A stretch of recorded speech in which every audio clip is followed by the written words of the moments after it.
And then they say iftar. What would count as fulfilling the sunnah of iftar? They say it would be with eating rutab. If not rutab, I'll explain rutab, then they say tamr. If not tamr, then they say you drink some water. And this would fulfill the sunnah of iftar, and it would fulfill it exactly at the quick iftar if it happened as soon as the time.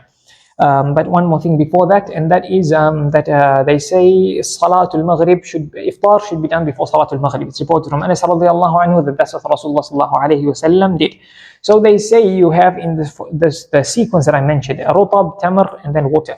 So rutab, why rutab first? Because it comes in some ahadith. It's some of the ahadith that said how Rasulullah sallallahu alayhi wasallam had iftar. Some of them say tamr, then water. They say tamr, then water, and others include rutab. So some of the ulama touch on why the specification of dates, and they say because Rasulullah sallallahu alayhi wasallam said, "Man tusbiha ala sab'i tamrat," whoever has 7 dates in the morning. And in some riwayat it says ajwa, some riwayat outside the sahihain it doesn't mention what type of dates.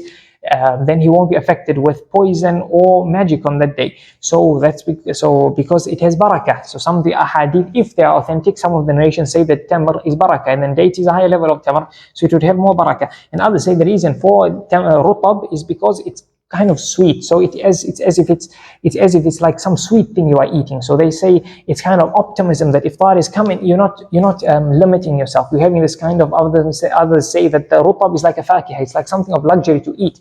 So you're not depriving yourself. You're enjoying the bounty of Allah. So you start with rutab. So rutab is the date. That what? If you look at a date, it's brown, right? It will be different shades of brown. But on top of the rutab, it's like a light golden yellowish color.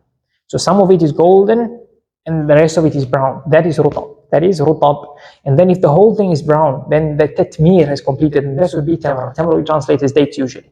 So that would be the difference between the two. There's actually a stage before the rutab, and that is called bisr.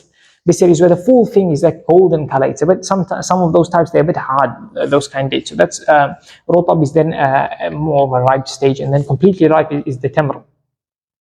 So there's actually an interesting incident of the Sahaba with regards to bisr, which is the date before rutab. We said that caused the verse of the Quran to be revealed. So inshallah we could mention that after the dars if somebody remembers, with regards to charity and this verse being revealed on how to give charity.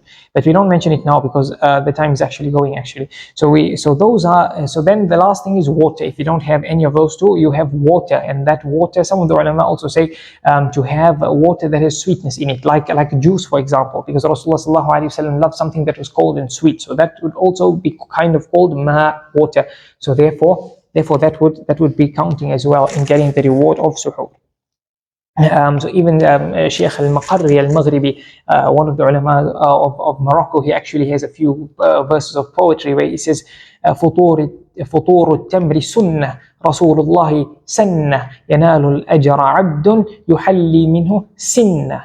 So he said the futur, to have rutab at futur is sunnah. Rasulullah sallallahu alaihi wasallam sunnah. He made this the sunnah, and the abd who does this, he gets the reward. Yuhalli minhu sinnah. He enjoys this as a delicacy, as something sweet throughout his life.